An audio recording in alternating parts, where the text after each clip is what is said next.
Brigitte Lahaie, Sud Radio, c'est l'instant Sexy News.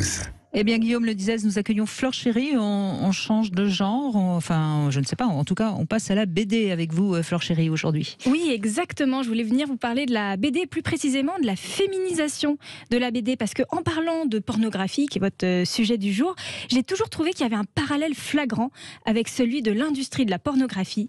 Cela a été fait à l'origine pendant des décennies par des hommes pour des hommes, et il y a eu un virage féministe à partir du 21e siècle, qui s'est accéléré même ces dernières années. On estime aujourd'hui, par exemple, dans le monde de la BD, qu'un petit tiers de la production de la BD est créée, pensée, croquée par des femmes. Un chiffre qui aurait redonné de l'espoir à nos grands-mères et nos arrière-grand-mères, puisqu'au XXe siècle, c'était les hommes qui dominaient largement. La première BDiste connue date du tout début du XXe siècle. Elle s'appelle Jacqueline Rivière. C'est la scénariste, vous la connaissez tous, de Bécassine. Vous savez, cette jeune nonne. Pas très érotique quand même. C'est pas très érotique, bretonne. Mais là, je parle de la BD non érotique. Oui, jeune nonne bretonne un peu bécasse qui a la particularité de n'avoir pas de bouche sur son visage. Un succès pour l'hebdomadaire La Semaine de Suzette, mais une figure d'exception dans la bande dessinée qui durera donc près d'un siècle sous le joug de la vision masculine, faite pour des adolescents, des jeunes hommes ou des lecteurs de magazines. La grande différence avec le porno, c'est que les personnages féminins sont toujours hyper sexualisés et stéréotypés, mais au moins elles sont les stars dans les films X, alors que dans la BD, c'est souvent un rôle de second plan qui les attendent. Ce tournant de la bande dessinée qui s'est féminisée, il est vraiment marqué à partir de l'année 2000. C'est la première année que Florence Kestac devient la femme à recevoir le prestigieux Grand Prix de la ville d'Angoulême.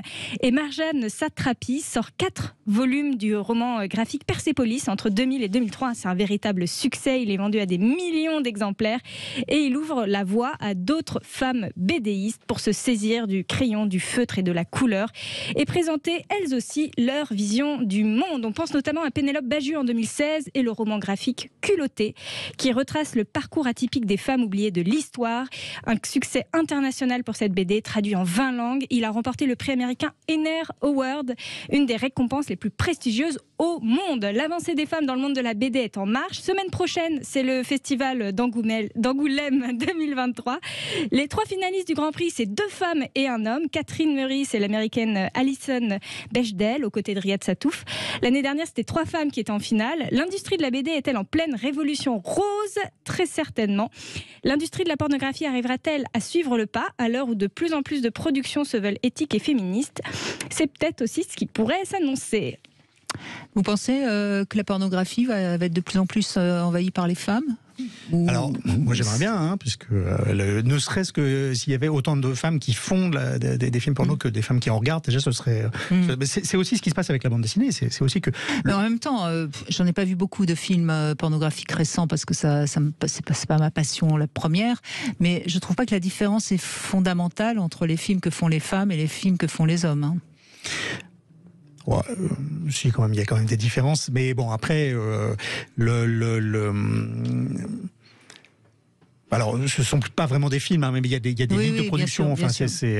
Mais aussi, il y a quand même des différences. Mais après, il y a aussi comment ces films sont distribués, comment ils sont vus, comment on y accède. C'est le grand problème, de toute façon, actuel. Comment ils sont produits. Mais là où je vous rejoins, Brigitte, c'est que souvent, on parle plus de pornographie alternative que vraiment de pornographie féministe. C'est-à-dire que dans le cahier des charges, il y a représenté des corps différents, des scènes qui ne sont pas pénétrocentrées, etc., etc. On est plus, en effet, sur de la pornographie alternative qui sort du mainstream que vraiment quelque chose de féministe à destination des femmes. Oui, et il se trouve qu'il y a beaucoup de femmes qui font qui sont impliquées et engagées dans la pornographie alternative. Oui. En tout cas, ce qui est sûr, c'est qu'il y a pour l'instant pas vraiment encore de place pour à nouveau des films qui seraient des films pornographiques. C'est ça qui pourrait peut-être sauver, si je puis dire. Sans doute, mais ça pose le problème de comment serait-il vu, comment serait-il diffusé, comment serait-il financé aussi, puisque il y a aussi un enjeu économique. Est-ce que ça intéresserait le public? C'est peut-être un sondage qu'il faudrait faire. Union pourrait faire ce genre de sondage, non, Flore Chéry? Bien sûr, mais je pense que sur la pornographie qui se féminise, elle se féminise, mais peut-être pas forcément sur les tubes pornographiques.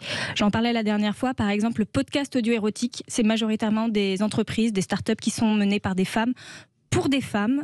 Je pense aussi aux romans érotiques qui sont de plus en plus achetés, consommés par des femmes et écrits par des femmes.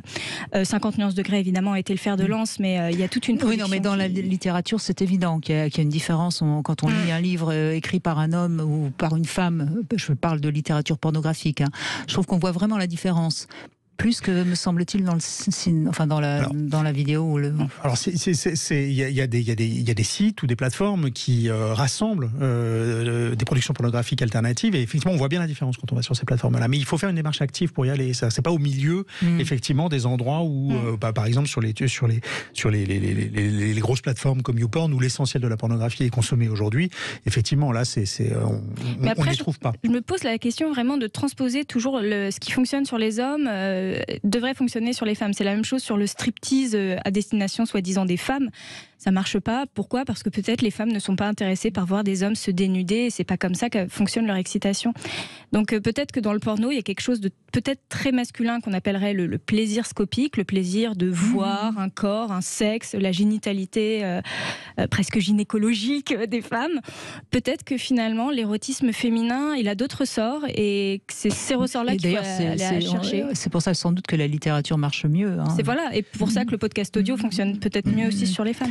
C'est peut-être aussi aux hommes de s'éduquer aussi à ces autres manières de s'exciter et de fantasmer. Vous savez, ça, c'est par rapport à nos sens. L'homme est très visuel, la femme, elle est plus auditive, par exemple.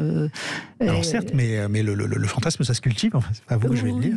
Je sais pas si c'est... Enfin, oui, bien sûr. Il y a une dimension culturelle aussi au fantasme. Et donc, c'est vrai que la pornographie la plus répandue, elle demande pas beaucoup, elle demande assez peu d'efforts, en particulier au public masculin. Mais est-ce qu'on sait si les femmes regardent plutôt les films pornographiques seules ou avec leur homme ? Parce que si elles le regardent avec leur homme... Elles le regardent seules, elles regardent beaucoup de la pornographie plutôt lesbienne. Aujourd'hui, on estime que 30% du trafic sur les sites pornographiques, ce sont des femmes.